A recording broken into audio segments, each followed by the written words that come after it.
Who? Didn't y'all watch yesterday's episode? Yeah, I did. I told her it was good. I didn't have a number. I didn't have a way to contact her to see. Oh, we live. This is live. Look at, I'm on a bright shirt again. IT told me not to wear tight or Yo, this light. We didn't bright. even. My face is probably bright. Oh, Jack, let's go. Yo, relax. Thanks for letting everybody else in the world know. I'm prayerful, dude. I mean, Steve, because we didn't But pray. he's going through a lot right now, y'all. Thank you. The Thank man's you. struggling right now. The man's life he needs prayer, y'all. So stretch your hand out. Stretch your hand out. I for really my do man, brother need. Jack. I do need prayer. Stretch your hand out for my man, brother Jack. We gotta pray for him. My and his mindset wife. is just His focused wife, on one Brittany. thing. Right now, they're waiting for their newborn daughter to be brought into this world, and that child is fighting in the womb. She don't want to come out. She said, "I ain't ready to come out yet." So we're praying for Jack and his wife, Brittany. Hopefully, Brittany's watching. Maybe not. She's probably preoccupied with She's that probably child. she's like chilling, like leave me alone. Yep. So right now. So yes. So my mind. So he ain't with us right now. He is. Man's struggling. He's got one child, a 2-year-old. He's got a newborn on his way. He's about to be 3. He's about to be 3. Yeah, right? next month. But he's struggling, y'all. So be praying for my man Jack. This guy here. Anyways, thank you for putting everything, out there on This real talk. It is real talk. This is real talk. That is real talk. Real talk is I am multitasking a lot of things, but hey, we would never have known that. This dude is excellent. we would have never known that I was multitasking. He's talking about multitasking, dude. It's called parenting, okay? Yeah. Don't try to add extra vernacular to it. What you say potato, I say potato. What's the difference? Yeah, so anyways, we're here. Another live discussion, 7:45-ish. Let's get it. Exactly. Anyways, so we always start off by addressing what takes place on Mondays. So yesterday, at 6:30 p.m., because every Monday at 6:30 p.m., a new episode drops on our Righteous Unity YouTube channel. That's I called it Real Talk YouTube channel on Sunday. Yeah, so this guy, it's Righteous Unity is the YouTube channel. Steve said that, our episodes. Apologetics is on April the 3rd. It's April 11th. We messed up all kinds of numbers. Doesn't matter. He doesn't even have the link to share for people. I literally text this dude the link to have to be able to look up right there. Actually, it's on the link tree. If you're watching Instagram, if you just click on the bio, you'll get a link tree that'll put you to the podcast. It'll put you to the merchandise, and it'll put you to a Facebook channel. So you can get everything right then and there. But anyways, point of the matter is the YouTube channel, thank you, is Righteous Unity, UNITEE. And our episodes are called Real Talk. This right here is a live discussions, but it's still Real Talk. So the episodes, our sections are still Real Talk, but the YouTube channel, Steve, is called Righteous Unity, UNITEE. And we would like for people to subscribe to the YouTube channel, supposed to be your homework. like the video, comment on the video, and share the video. All right, so yeah, we just had episode 630 drop, Life of a PK, part 1. PK for pastor's kid, preacher kid. And if anybody has grown up in that type of church understanding background, they know the stigmas, the presuppositions that come with being a pastor's kid. So it was dope to be able to walk through. Plus, our guest doesn't hold anything back. LaRusha. Yeah. That's what's up. Straight to the point. Shout out to LaRusha if you're out there watching. Shout out. She's definitely probably not watching, but shout out to LaRusha as being a dope guest, because she's definitely not watching. But anyways, that's Mondays. But on Tuesdays, tonight, 7:45-ish. What happens, Steve, on Tuesday? I try to start at 7:45 every week, but somebody always got something going on. But on Tuesday, love covers a multitude of sin. You just aired everything out. But on Tuesdays, we have a Real Talk where it's live.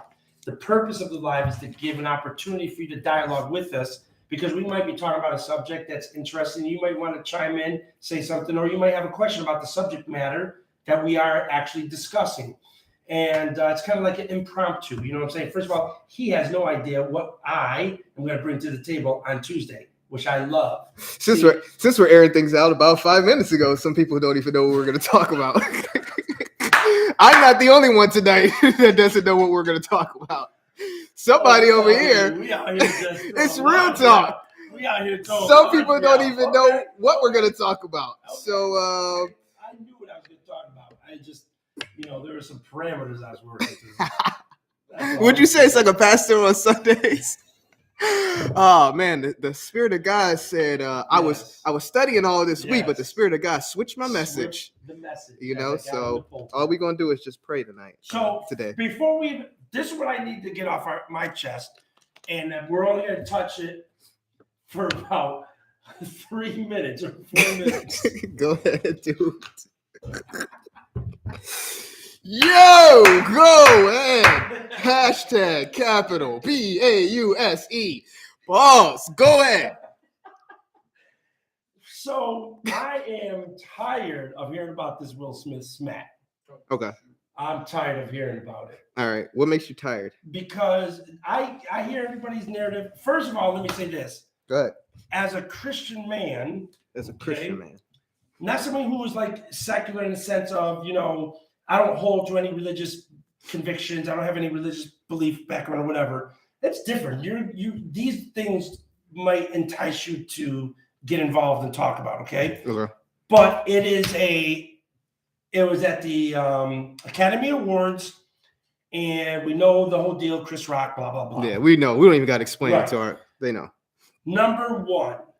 As a Christian, I ain't got no business trying to sympathize on either side. Okay. Because number one, it is the entertainment business or industry, and they all know what they signed up for. Chris Rock didn't sign up for the smack. I'm not saying that. He didn't sign up for the smack. Go ahead. Continue on your spiel, because I have a quick 3-minute spiel, and then we'll get into our live discussion. Go ahead. When we talked about, Will Smith is going through something, and the comedian shouldn't have said there should be some sacred things. No, there's not. No, there's not. You know that in the industry, there's no sacredness to anything. You're a comedian. Everybody knows you're a comedian. You're going to say things. Now, whether if you don't like those things or not, you should accept that. Why? Because you understand the industry. So my biggest point is that honestly, that was a full-blown assault. That was a smack. That was an assault. If that was on the streets, assault. Where would he be? He smacked him. He didn't. If it was on the streets, it would be different. It'd be a different scenario. But what I'm saying is that was a real assault. That was a real smack. Of course, Steve. So why is he getting a pass? Because he's a multimillionaire. He's an actor. He's well known. He's renowned. I will not answer the question because the question will allow us to go on a rabbit hole.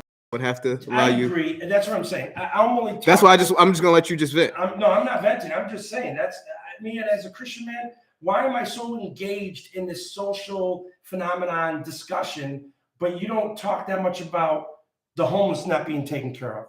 You don't talk enough about on social media about racial discrimination. You don't talk about women that are battered and beaten. You don't talk about sex trafficking enough on your social platform. You want to talk about things that are popular, but you don't want to talk about things that are really. That's what I have a problem with when it comes to a Christian one. Twitter, Instagram about issues like this. But you won't chatter about real issues that are happening that are actually really hurting people, that are destroying people's lives, that are crippling people. You won't go on a 20-page rant on Facebook about that, but you'll be justifying Will Smith smacking Chris Rock or, sympathizing at his mental health and this and the other, which I'm completely for. But you're sympathizing with a man who's a multimillionaire that could have solved any of the problems that he has right now earlier, but because he's embarrassed, he has to walk up and smack another dude. And number two, that y'all are letting this foolishness go on. When we have so much problems in the black community, you're letting one black man smack another black man on a national stage.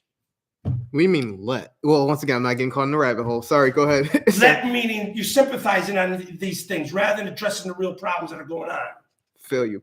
Let me know when I'm you're done. All right, cool. All right, I'm gonna give my quick 3-4 minute spiel. All right, so first off, I personally feel as though forget all of that. I would like to address the facts. The facts is a more detailed topic. I will. Let me get my 3 or 4 minutes because I didn't cut you off. The facts are Will Smith won his first Oscar, and nobody seems to be spending any time addressing that. And I actually like him as an actor and feel like he's putting a lot of work, and we should be focusing on that, which is why on my social media page I put in unpopular fact. Salute to Will Smith for winning his first Oscar, and it should have been more. That's the way that I start to bypass all this garbage, is that I don't type about it. I focus on the fact.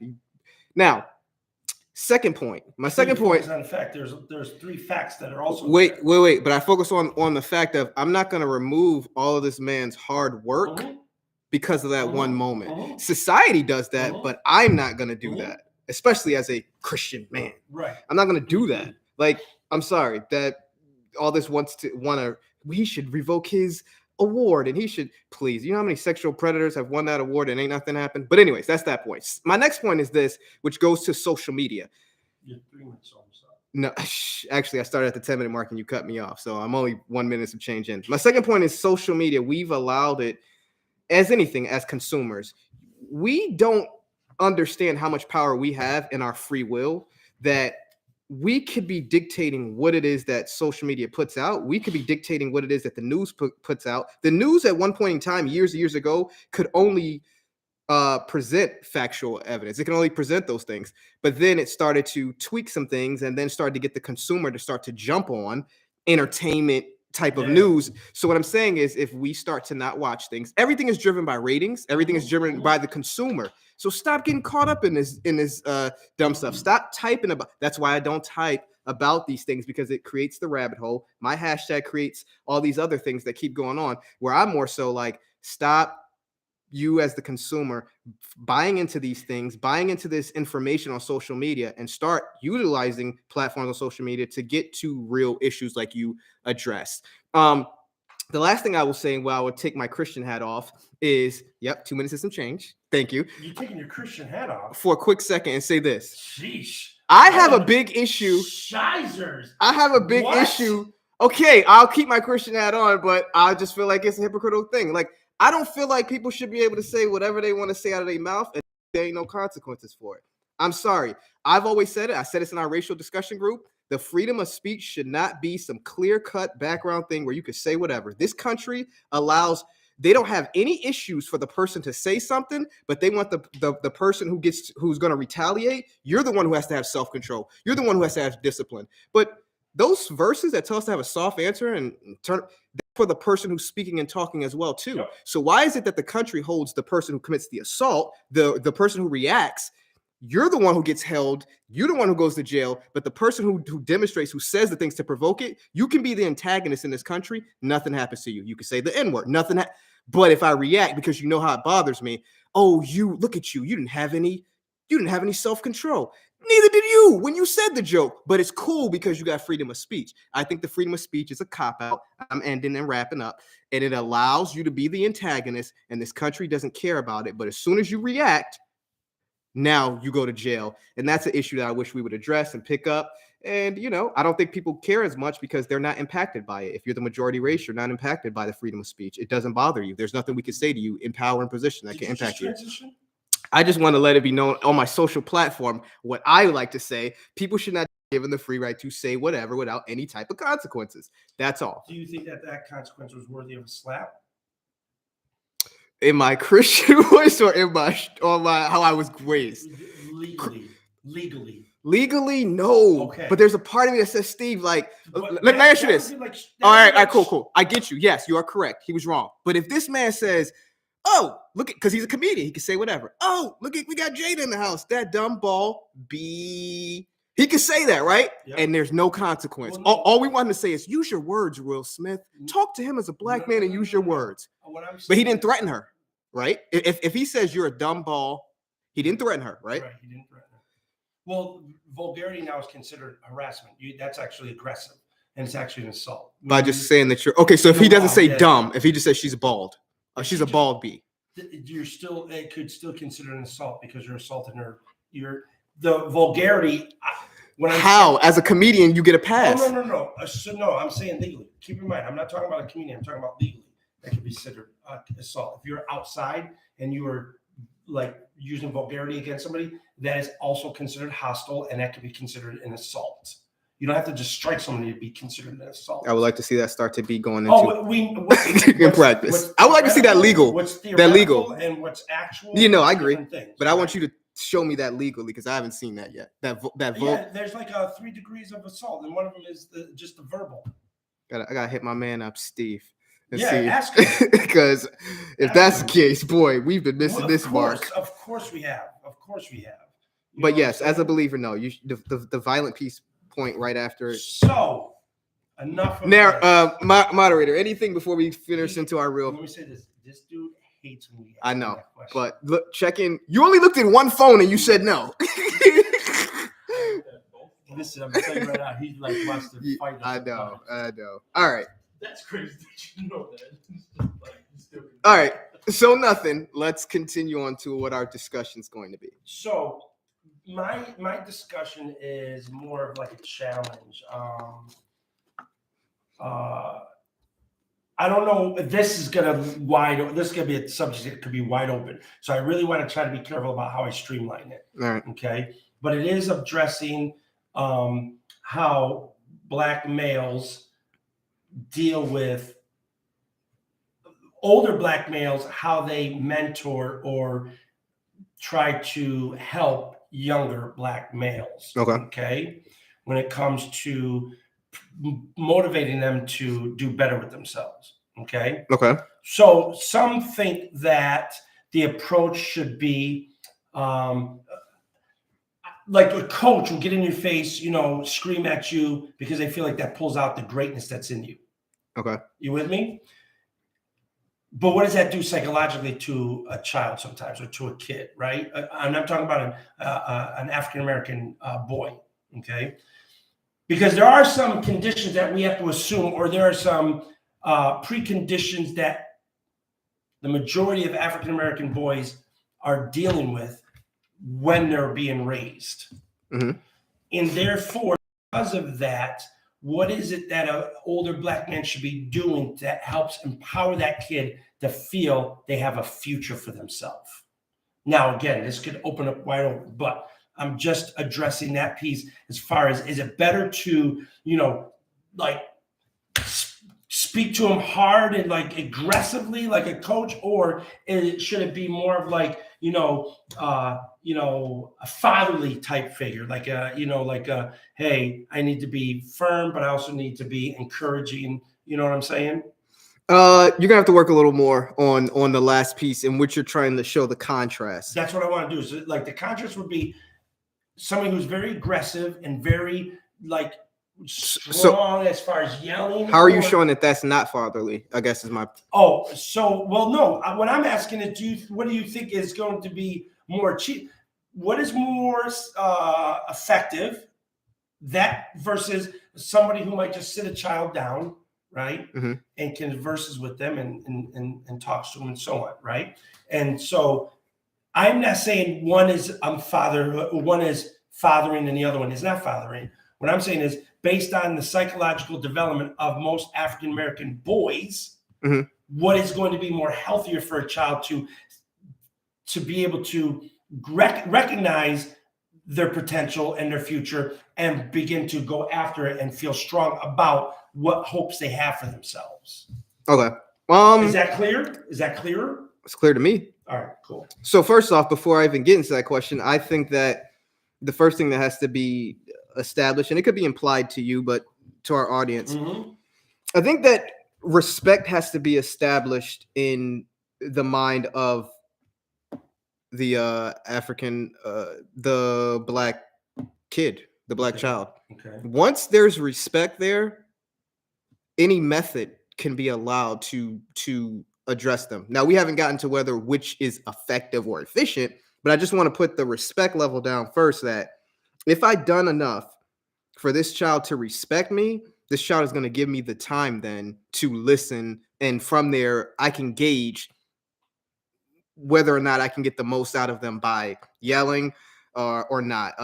Nick Saban, probably the greatest college football coach in college football. He's not. Used to be very, very aggressive with his players, and he recognized now in the past 2 years, a lot of people would say like he's gotten soft on his players, and he probably would say that if you asked him, but he can't say that because he needs to get the best out of his kids. So he'll say that I recognize like, yelling wasn't helping them out. I recognize that, these things weren't helping them, so I had to tune it back. Now, Saban could say, man, you know how many national championships I won? This is the way we got to go about doing it. So I just use him to state that the respect is already built there because these kids want to go there because they get them into the league. From there, he has to be able to recognize, all right, they giving me their respect.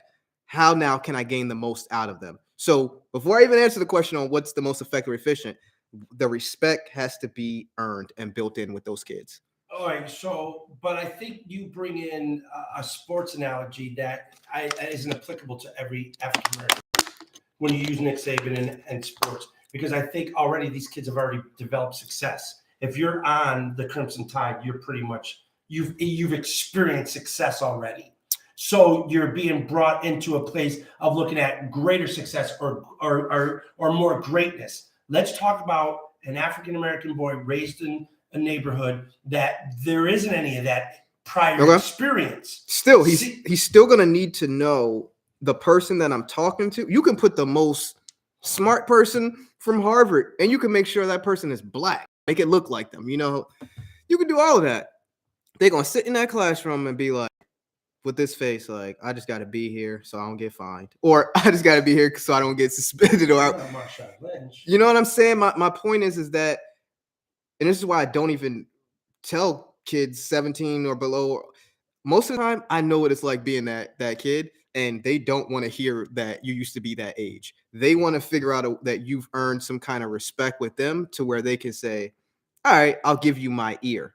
That's why I'm saying it's so much, and it's important, even if you remove the Nick Saban analogy, it's important that we understand just because you're an educator, just because you're a person who got all these degrees, or I'm a motivational speaker, that's great. At the end of the day, you need to earn that kid's respect from wherever they've come from. You're just, sometimes people look at it from the perspective of, I love this kid and I want to see this kid be so successful, that they stop and forget that you still need to earn this kid's respect and trust so that the information you're saying can penetrate their minds. If not, you're wasting time. So do you think then that maybe it's a hybrid, like talking and yelling? This guy, he wants to get me on the record, boy. You ain't letting me off the hook. I depends on the child. I don't think that's a cop out. It really does pertain to the child. I think that, and it sounds so bad, but I got to be honest. From my experience, that's what I'll say. From my experience, Black kids already have dealt with the yelling, whether it's no father in the household and your mom's has been the person who's been yelling the most at you. So you're saying that I'm saying that they've already immune to it. The Black mother's been yelling?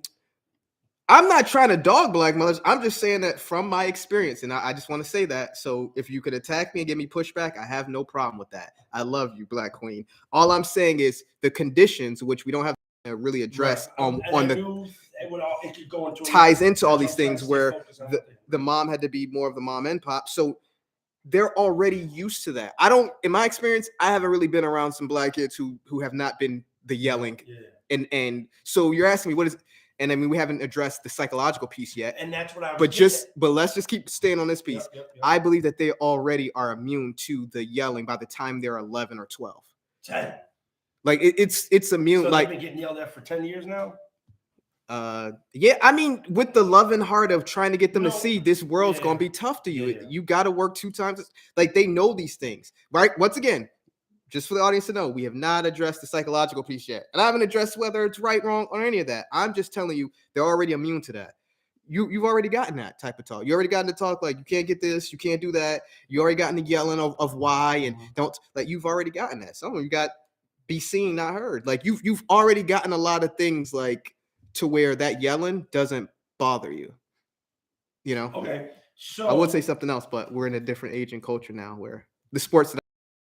there was other things besides just yelling that you could do. Go ahead.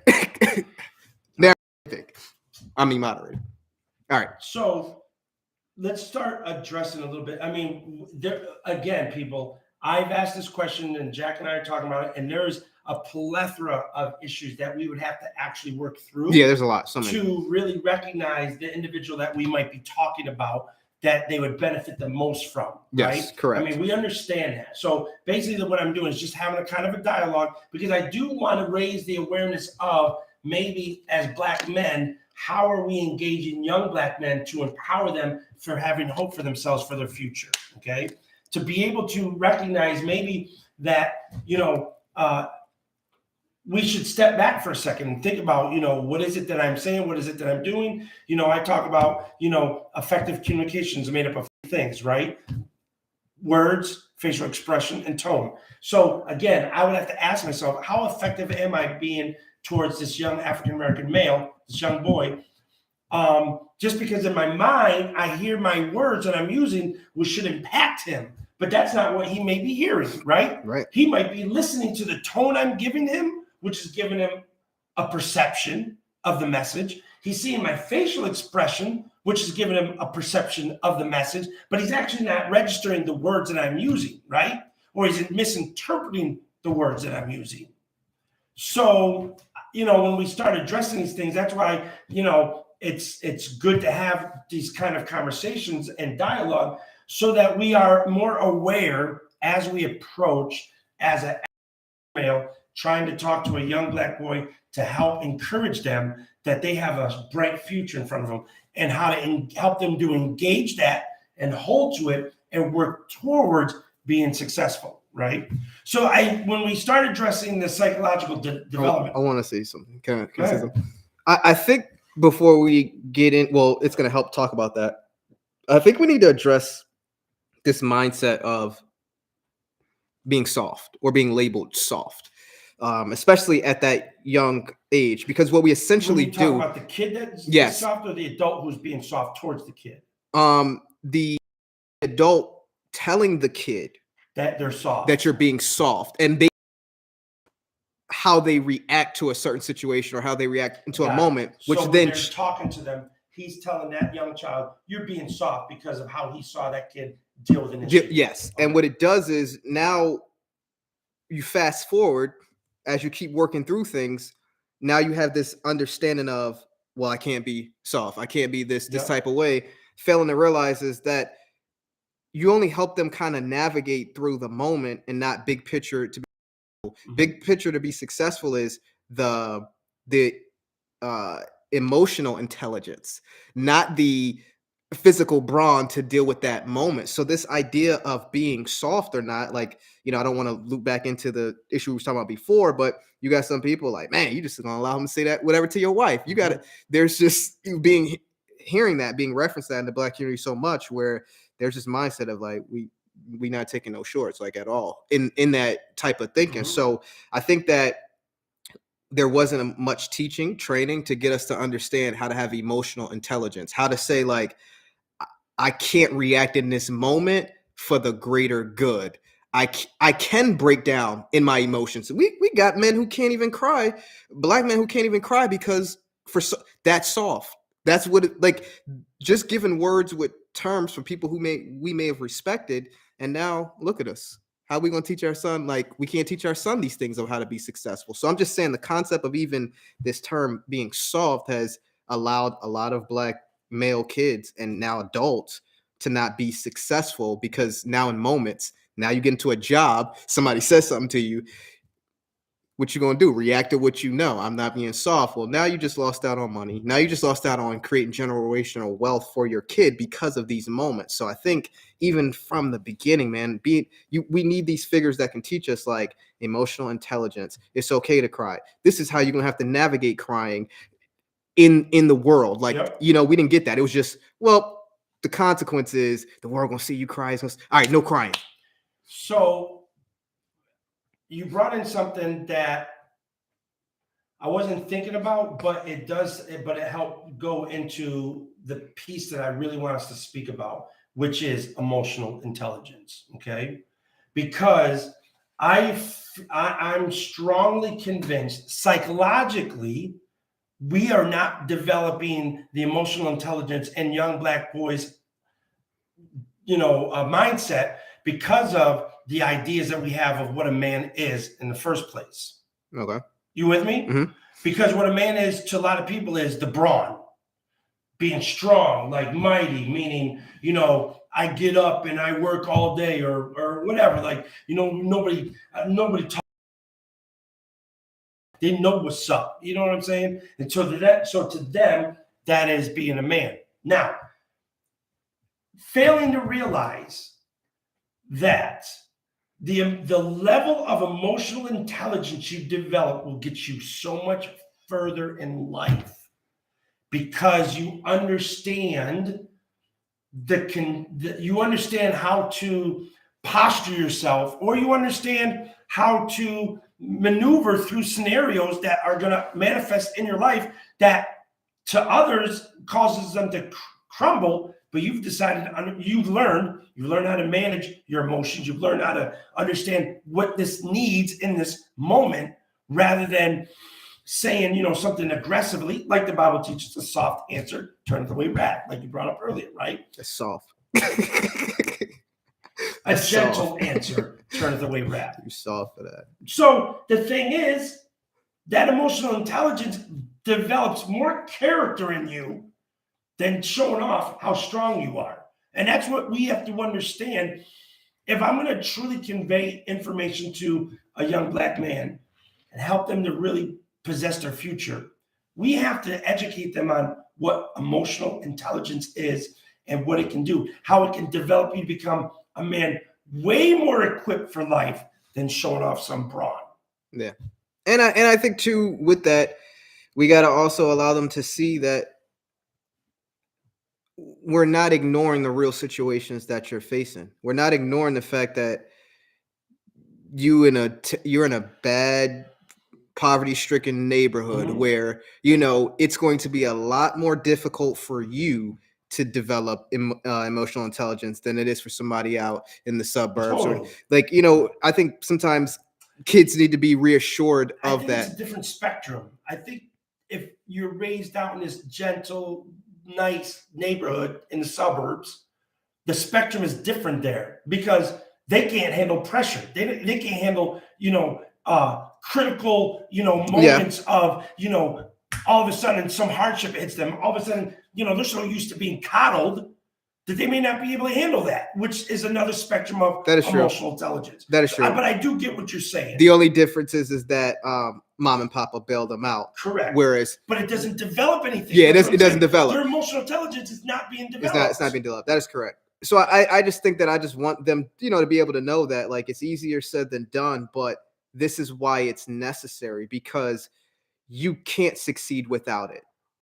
You may be able to succeed without it. You will not be able to, unless you're a rapper or you're or you just become this dope, incredible athlete or something. Where that becomes the product that sells, the brawn. Yeah, whatever that's. Yeah, but that's a very small. Yeah, percentage-wise, if you look at the number of statistically of a black man being able to make it to the league or be a rapper versus being a entrepreneur, right, or working a 9-to-5, whatever corporate world, or whatever. Yeah, it's more numbers in that working the job or establishing your own business than it is going to the league and being a rapper. So I think that you're gonna need to be able to know that. And like I said, the reason we didn't get it is because the people who was raising us, I agree, didn't know how to. I don't want to go that far. Yeah, I mean, it is a generational development, right? Yeah. It's how you're nurture versus nature type thing. Where yes, maybe I didn't get the nurture I should to have stronger emotional intelligence. Now I grew up. I never recognize it, nor do I address it.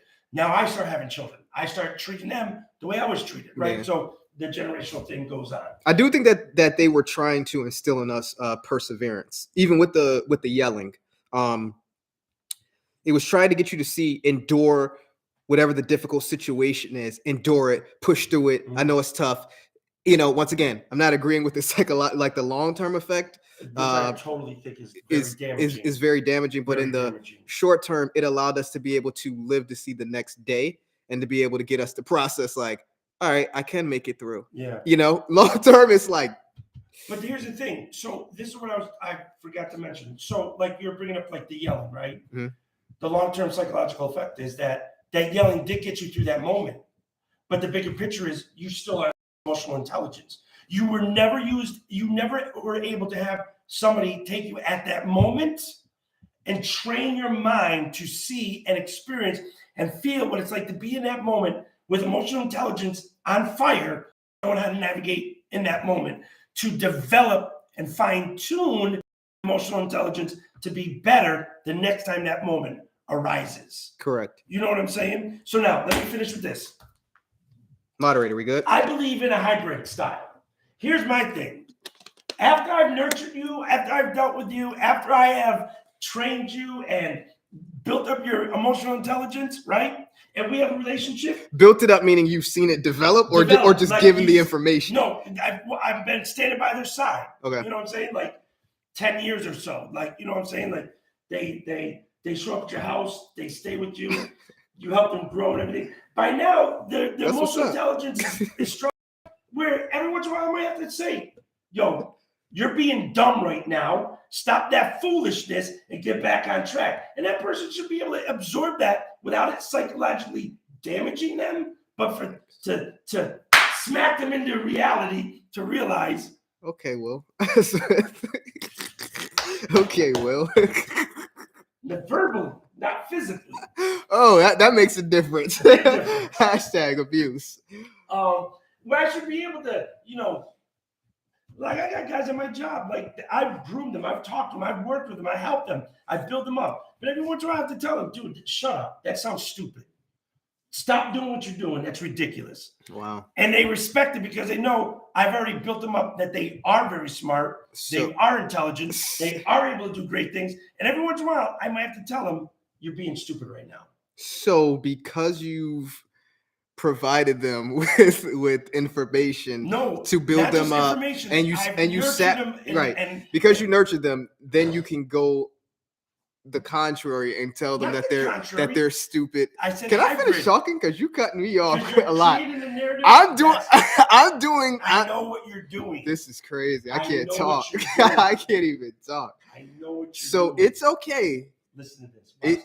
It's okay because you've built people up, because you told them positive things. You've allowed them to have emotional intelligence to work through situations, right? And will.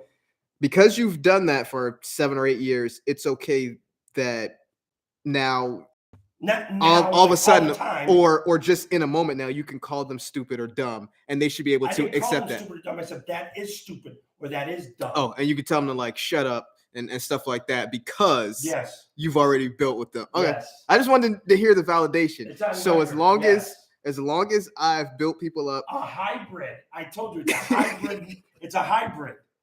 I think sometimes some people, I'm not saying who, but I think sometimes some people want people to accept their ways of doing things, and so they'll find different ways to loop back to their method and style of doing things.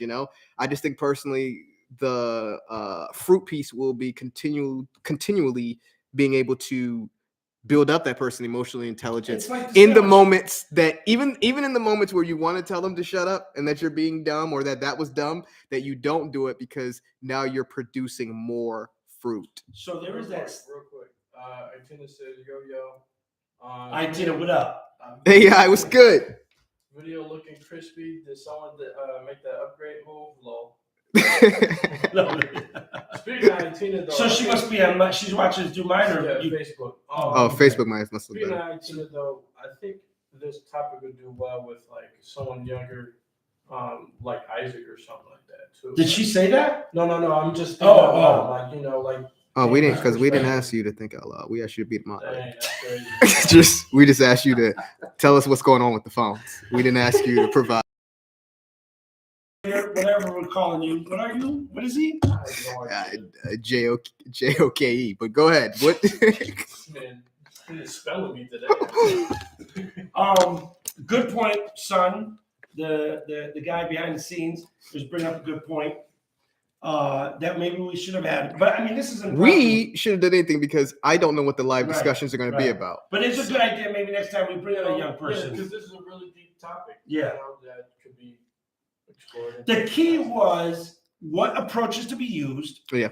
And the psychological damage that could be occurring when we misuse our authority to influence kids or young African American males, but then also to recognize the importance of emotional intelligence. Looks like we got something. So 2 questions. Jason Matthew Graham asks, "What's the topic of today?" And Okay, 40 minutes in. Go ahead. and Brittany asks, Who? Brittany, Shut Queen B. Jackson. Queen Do B. you Jackson. think personality plays a factor with how you build them up or use the hybrid method? I believe so, and that's what I was trying to get at early on when I said that. Respect piece. And you thought that I was taking the cop out. No, the cop out method. When I said, you said, so Jack, do you think the yelling piece is more effective, or do you think the fatherly method? And I said it depends on the child. And you were like, you giving me the cop out answer. But I do think the personality type matters. I will say this though. Oh, she's saying the personality of the child. Yeah. I thought so the personality of the child. Got it. Or maybe you could, I mean, you can look at it either. Yeah, I mean, yes, but for me, before you get into your answer, how can I finish just answering? refresh the topic for anybody who's new. Refreshing the topic. This was what the subject matter was 40 minutes ago when we started. Go ahead real quick. I'm teasing. Is dealing with how, as an African American male adult, what is the most effective way of trying to empower young African American boys, to encourage them, to help them recognize their potential and to build them up to move forward and see that they have a successful future and building them up towards that. So is it yelling or is it nurturing? Should it be nurturing like a father? And what What could do you be have this? about And what this? could be the psychological? I just seen this comment from IT that she said, "Dang, y'all dirty." I'm not too sure what's that in reference to, but it only popped up on your phone and not on the screen over here. And then what could be the psychological damages from that? Right, and then what would be the psychological damage? And then we led to addressing the key component of actually trying to encourage or empower a young African American male would be developing their emotional intelligence. Right, and we already addressed that. This is going to be general because there's so many Yeah. layers to peel back. But going So back many. to Queen B Jackson's question, Not Queen B. Jackson. personality type I think does matter in regards to the child, and I think that mentor should be able to know how to work with whatever type of personality types they're given. That's what makes a great coach a great coach. That the person who doesn't like he knows how to get the most out of the person, regardless. I think that's what makes a dope pastor, especially in marriage counseling and things like that, because they're able to recognize how to get the most out of their congregation, how to get the most out of the husband, how to get the most out of the wife for God's glory. So I think that mentor, that person raising the person up or giving them instruction, definitely has to be versatile in how they deliver the information. The information is still going to be the same, but how they deliver the information. But to your point, the personality of the kid matters, because then you know whether or not I need to yell or whether or not I need to let them know, like, yo, it's okay to cry. Here's how you're going to have to work with crying, because, as I tell my son, I have a phrase right now that I tell my son, and some people are not going to like this, but I tell him, big boys, still crying. I tell him big boys don't cry, right? So my wife doesn't, she doesn't like that sometimes, because she's like, there's some real issues in life where he should be okay to cry. And I tell her, you are correct, but right now he can't fully process that. So I have to work on where his mind is right now and get him to see that once he starts repeating the things that I'm saying and he's comprehending that, now I've developed conversation to where down the road I can say, hey, remember when I told you big boys don't cry? And I told you that big boys listen? He's like, yeah. And then I tell you big boys use their words. Now I have more that I can deal with and tap into than just that phrase. So I think personality matters, but I think ultimately emotional intelligence is the key in dealing with African-American males, because we have not been trained up on that. We've been dealing with it like using our hands, but then we ain't making no money off of it unless you're becoming a boxer. Gang This is banging, very we ain't small making no percentage. money off of this. Like the things that we take respect and being cool with, we not making no money off of. We not being it's not being successful because we haven't spent the time telling. I told somebody, and I'm not gonna say who because we're live, but I told this person, I said, you've been raised for so many years. People respected the fact that you were enforcer, meaning like you putting your hands on people, and people use that against you. Those same people ain't around when things happen to you. I said, but they never told you that your mind could be used to make something Yep. out of it. They've only showed you that your hand. A lot of people haven't gotten that. And like I said, going back to that mentality of soft, that has killed and crippled a lot of literally two killed Sue, because now we don't want to be labeled soft when the reality is that's called emotional intelligence. We got a couple perspectives from Isaac through I put in the chat. Oh, word. Isaac joined. He said, she said, Isaac said it would be beneficial for that person to lead by example and be 100. He also said that like the Bible should be taught in more of a practical way. Do life with them is like. Yeah. I agree. Bible should be taught in a more practical way. I've always said that sometimes churches are adult oriented and not youth oriented, unfortunately. So when a child is in church, it's as if they're just ignored and the message from the preacher goes way above their head. You know what I'm saying? Because it seems to be adult oriented rather than, youth orientated as well. Jesus talked to the youth and to the adults. And he said also live by example or something. Live by example, be 100%, do life with them. Yeah.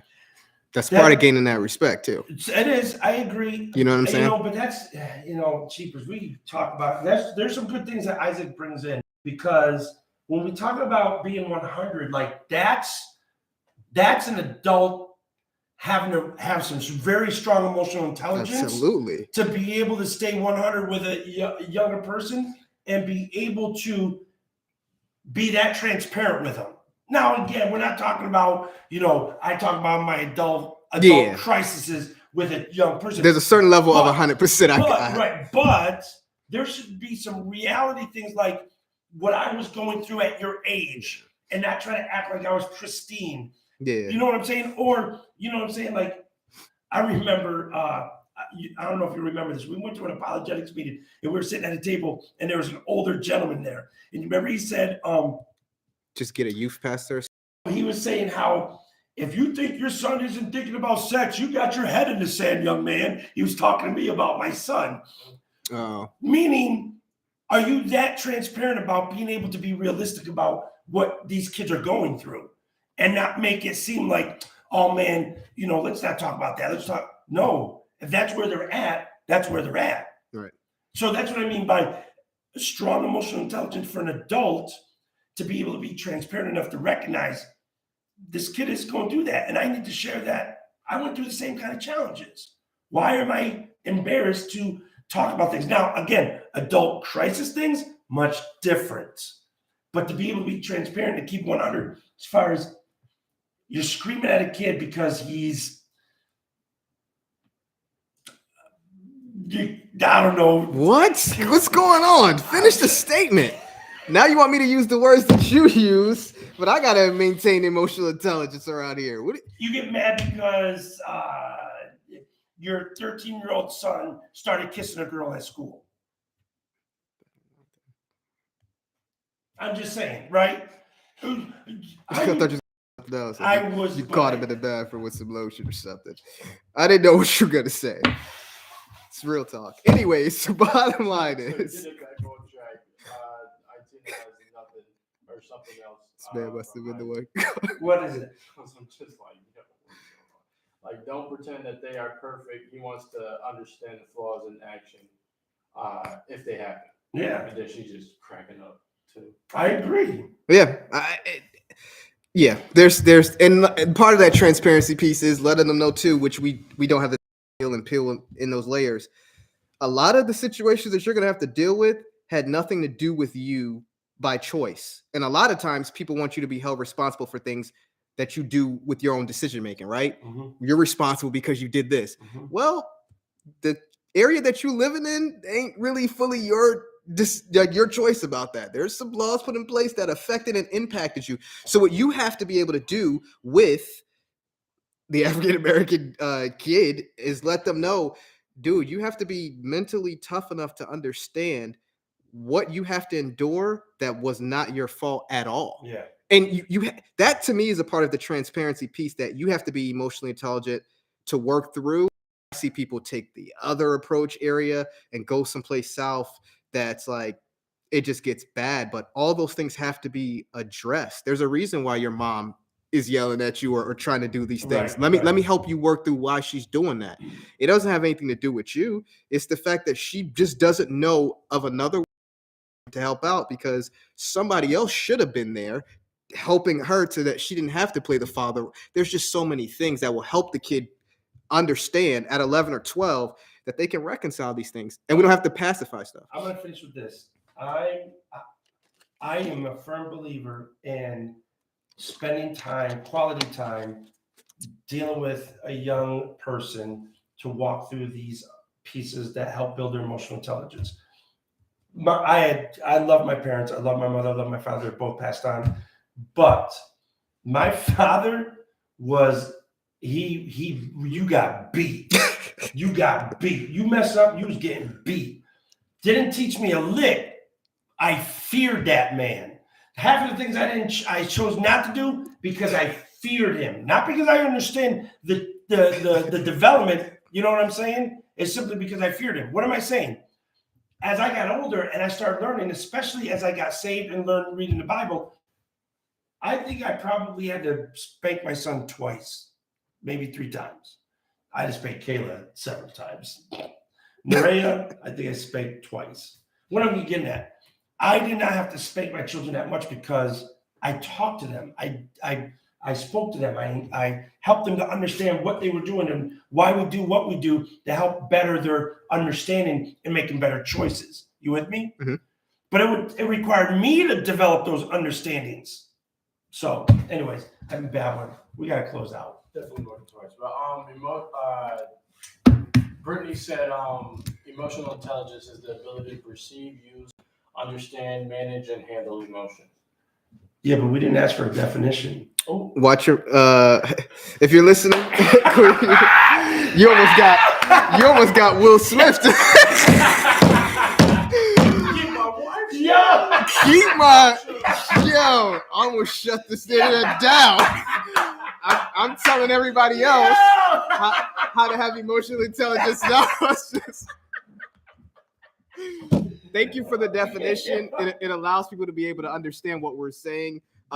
Yes, it is being able to navigate and work through your intelligence, because there are going to be so many things in life that go against you that you're going to have to persevere with, that you're going to have to be able to navigate and work through. So thank you for that definition. I appreciate that. I do too. You know, I appreciate you, girl. Maybe Will Smith should have told him, you know what, catch me outside instead of. She said, catch me outside. Was somebody else saying something? Nah, it's just Brittany saying. Oh, go ahead. No, keep talking. Recognizing something? Recognizing the emotion is usually easier than the managing of the emotions. Sure. She said a very good topic. I look forward to part 2, and then she was cracking up laughing. I don't know if I'll be here for part 2. Hopefully, baby drop. Right now, important message. If you are watching this video, no matter through Instagram, Facebook, like the video, share the video, comment on the video. And on our Righteous Unity YouTube channel, make sure you go and subscribe. That's UNITEE. Subscribe to the channel. Go check out the episodes. Every Monday at 6:30, we drop a new one. God bless. I think we're done. We're good. God bless you. Thank you very much. Appreciate you. See you next week, 7:45. Hopefully, if little girl don't fall out. Hold it down, right? No.